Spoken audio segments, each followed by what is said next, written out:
Escola Bíblica Dominical. Lições Bíblicas, Jovens e Adultos. Terceiro trimestre de 2020. Os princípios divinos em tempos de crise. A reconstrução de Jerusalém e o avivamento espiritual como exemplos para os nossos dias. Hoje nós estaremos estudando a lição de número 5, que tem por título Zorobabel recomeça a construção do templo. E nesta lição, estudaremos um pouco do contexto histórico que envolveu a reconstrução do templo. Nós veremos quem foi Zorobabel, qual a sua importância para essa reconstrução. Veremos também os aspectos das mensagens proféticas trazidas pelos profetas Ageu e Zacarias com relação ao restabelecimento do templo e o seu futuro. E finalizaremos mostrando a importância do templo em nossos dias. Vamos primeiro entender o contexto histórico em que ocorrem esses fatos. O rei Ciro e o retorno dos exilados. No ano 538 a.C., Ciro, o rei da Pérsia, promulga um decreto permitindo aos judeus que estavam exilados na Babilônia voltarem à pátria para reconstruir Jerusalém e o templo, cumprindo as profecias de Isaías e Jeremias, e também uma resposta de Deus à intercessão de Daniel, que nós vemos lá no capítulo 9 do livro do profeta Daniel. O primeiro grupo de judeus a voltar a Jerusalém já havia lançado os alicerces do novo templo no ano 536. Houve muita emoção, muita expectativa, mas os samaritanos e os seus vizinhos, os povos que ocupavam aquela terra, fizeram oposição à reconstrução do templo, como nós vimos na aula passada. E isso trouxe um desânimo aos trabalhadores, de uma forma que a obra acabou sendo paralisada 2 anos depois de ter iniciado a construção. A construção iniciou-se no ano 536 e no ano 534 a.C. houve essa interrupção devido à oposição dos samaritanos e dos demais povos que ali habitavam a terra. Foram 16 anos de interrupção da reconstrução do templo. E a indiferença espiritual generalizou-se de uma forma induzindo o povo a voltar à reconstrução de suas próprias casas. Deram prioridade à reconstrução das suas próprias casas. É aí que entra os profetas Ageu e Zacarias com uma mensagem trazida de Deus para o povo. No Antigo Testamento, na língua hebraica que foi escrito no Antigo Testamento, o termo profeta quer dizer falar ou dizer. Já no Novo Testamento, no grego em que foi escrito o Novo Testamento, profeta significa falar de antemão. E a principal função do profeta é tornar conhecidas as revelações de Deus e transmitir as orientações de Deus ao povo. Ageu começou o seu ministério no ano 520 a.C. E 5 de suas mensagens encontram-se registradas no seu livro. E cerca de 1 ou 2 meses depois, junta-se a Ageu o profeta Zacarias, um sacerdote chamado por Deus para ser profeta. E esses 2 homens transmitiram a palavra de Deus aos líderes e aos remanescentes que iam edificando e prosperando em virtude do que profetizavam os profetas Ageu e Zacarias, que é o que nós veremos na lição de hoje. Mas antes, vamos ver um pouco mais sobre Zorobabel e a reconstrução do templo. A genealogia de Zorobabel, conforme a Bíblia descreve, ele era descendente da casa de Davi era filho de Selatiel, neto de Jeconias. E por isto seu nome é citado na genealogia de Jesus, conforme nós encontramos lá em Mateus, no capítulo 1, e Lucas, no capítulo 3.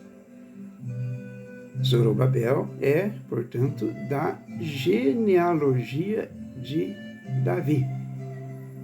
Porém, o texto hebraico do livro de Crônicas registra que ele era filho de Pedaías, irmão de Selatiel.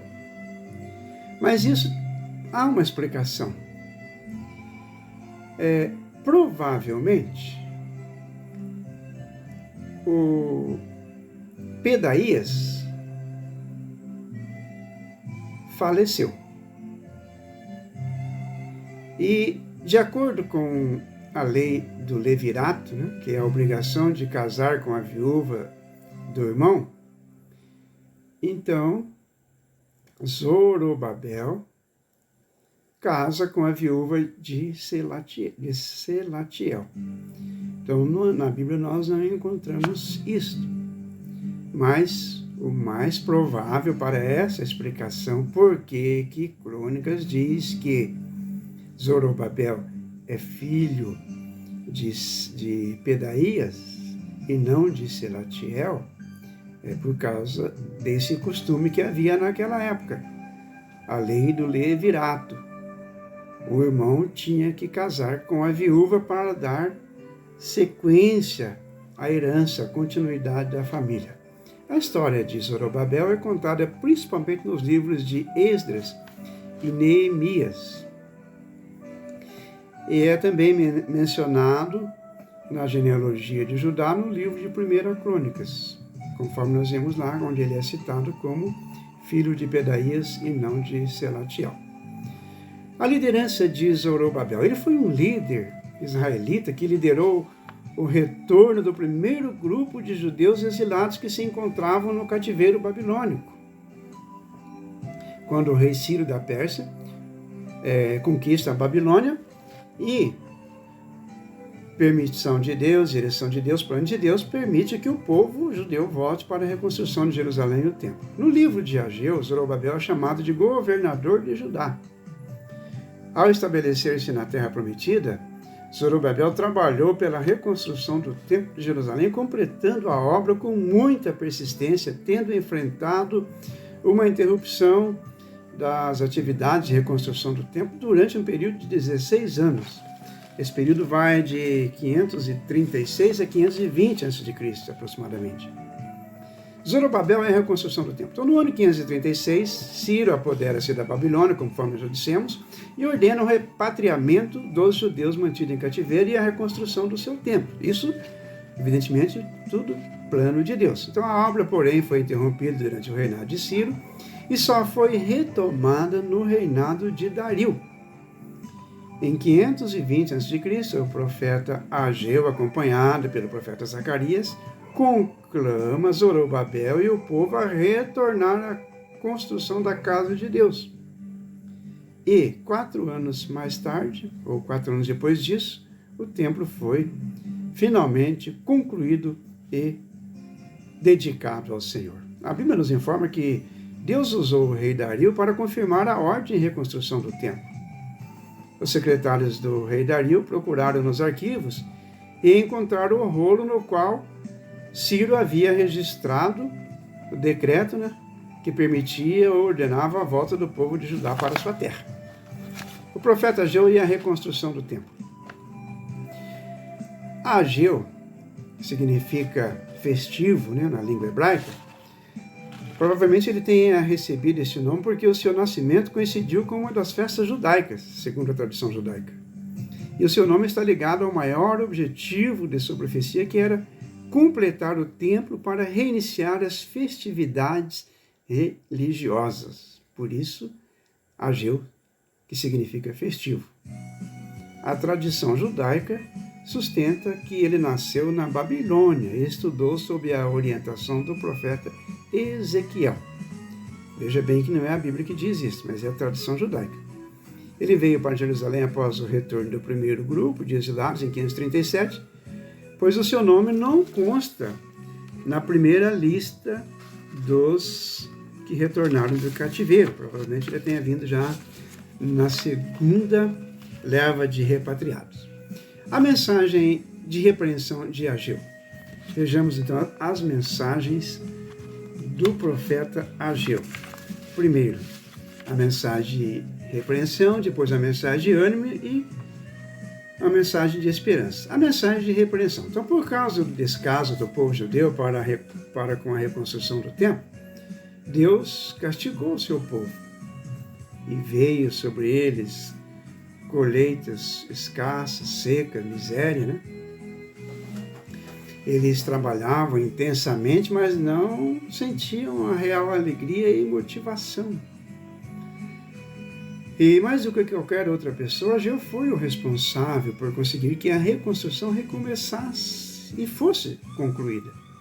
Ageu insistiu com os líderes e o povo para atender a essa prioridade, dar prioridade à reconstrução do templo e não das suas próprias casas, para que Deus pudesse derramar bênçãos sobre todos os empreendimentos do seu povo, inclusive a reconstrução das suas próprias casas. A mensagem de ânimo de Ageu, que nós encontramos lá no capítulo 2, versículo 1 ao versículo 9. Enquanto o povo edificava, veio um novo ânimo sobre eles. Os mais velhos, lembrando-se do esplendor do templo de Salomão, mostravam-se decepcionados com o novo templo, pois esse novo templo era bem inferior ao templo de Salomão, tanto na suntuosidade como no tamanho. E os próprios alicerces eram bem menores. E os recursos também eram muito limitados. Mas Ageu veio com uma palavra de ânimo, dizendo que Deus derramaria os seus recursos naquele edifício e estaria no meio do povo. É o que nós lemos lá no versículo 9 do capítulo 2 do livro do profeta Ageu. A glória desta última casa será maior do que a da primeira, diz o Senhor dos Exércitos, e nesse lugar darei a paz, diz o Senhor dos Exércitos. A mensagem de esperança de Ageu, que está lá no capítulo 2, a partir do versículo 10.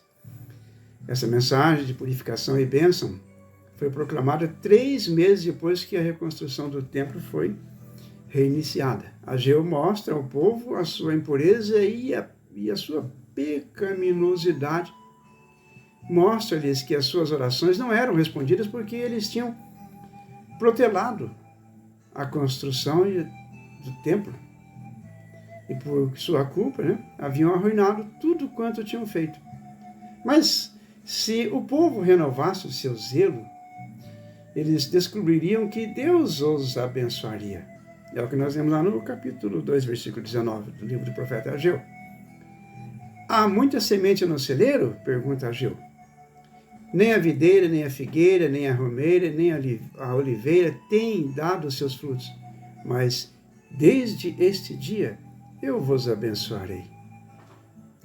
O profeta Zacarias é a reconstrução do templo. Como nós vimos, o nome Zacarias, no hebraico, significa o Senhor se lembra.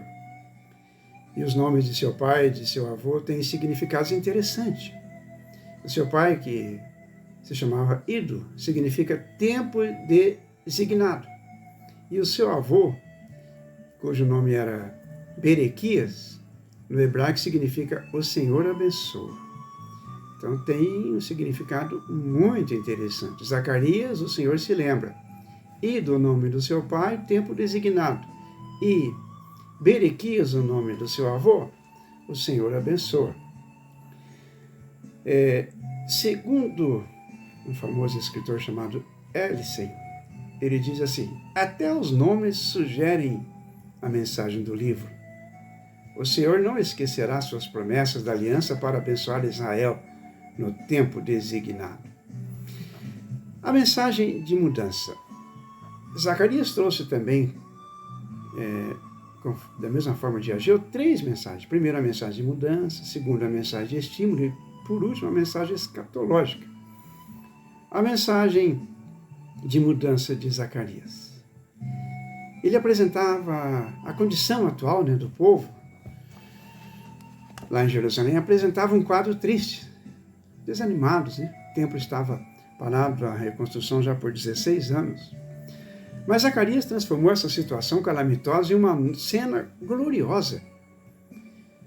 Enquanto ele, por meio de uma série de visões e profecias, ele descreve uma Jerusalém restaurada, protegida e habitada pelo Messias,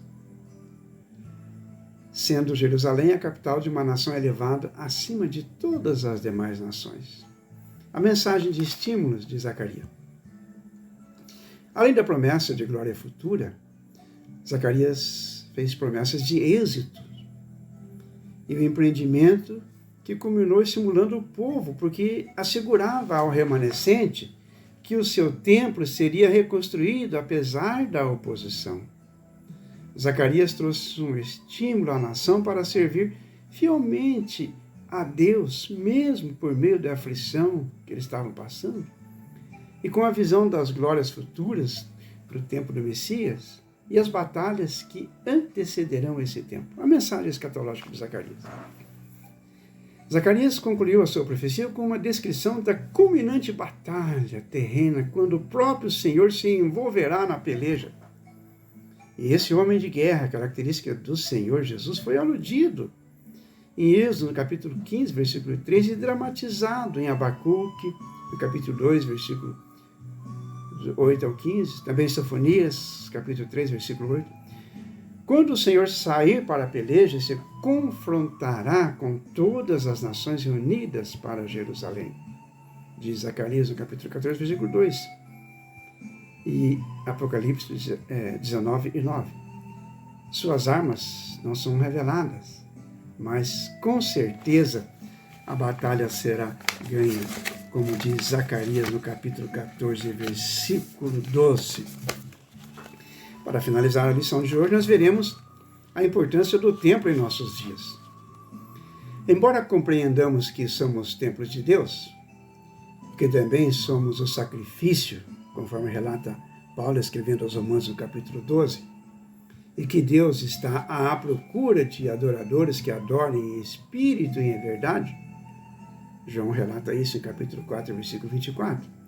Não resta dúvida de que a figura do templo tem uma grande importância nas Escrituras Sagradas e, consequentemente, para os nossos dias. Se não, vejamos. O templo é o lugar de comunhão, é o lugar de adoração, o lugar de oração, é o lugar da manifestação da vontade de Deus, é o lugar para buscarmos refúgio e é o lugar de louvor. Então o templo tem tanta importância para os nossos dias como teve nos dias do povo hebreu, tanto antes como após o cativeiro. Concluindo, aprendemos nessa lição que quando a obra sofre por empecilhos levantados pelo inimigo, o povo pode esperar em Deus uma resposta. E sua vida e compromissos, se a sua vida e compromissos forem restaurados, haverá uma intervenção divina. Devemos crer que o nosso Deus continua à frente de sua obra.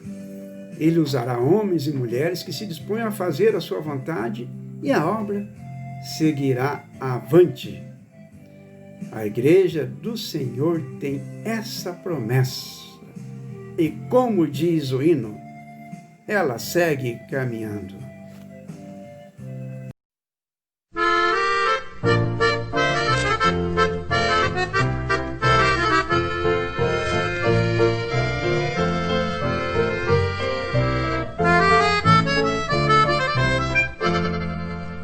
Nas lutas e nas provas, a igreja segue caminhando. Nas lutas e nas provas, a igreja segue caminhando, segue caminhando, segue caminhando. Glória, aleluia, a igreja segue caminhando. Oh, glória, aleluia, a igreja segue caminhando, segue caminhando, segue caminhando. Jesus vem em breve buscar sua igreja querida. Jesus vem em breve buscar buscar sua igreja querida e segue caminhando, segue caminhando. Glória, aleluia, a igreja segue caminhando. Oh glória, aleluia, a igreja segue caminhando, segue caminhando, segue caminhando. Jesus falou aos servos, orai e vigiai. Jesus falou aos servos, orai e vigiai. Segue caminhando, segue caminhando. Glória, aleluia, a igreja segue caminhando. Oh glória, aleluia, a igreja segue caminhando, segue caminhando, segue caminhando.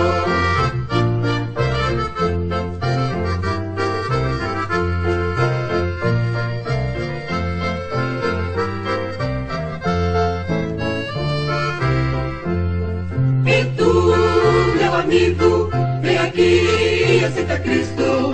E tu, meu amigo, vem aqui e aceita Cristo. E segue caminhando, segue caminhando. Glória, aleluia, a igreja segue caminhando. Oh glória, aleluia, a igreja segue caminhando, segue caminhando, segue caminhando, segue caminhando, segue caminhando, segue caminhando, segue caminhando, segue caminhando.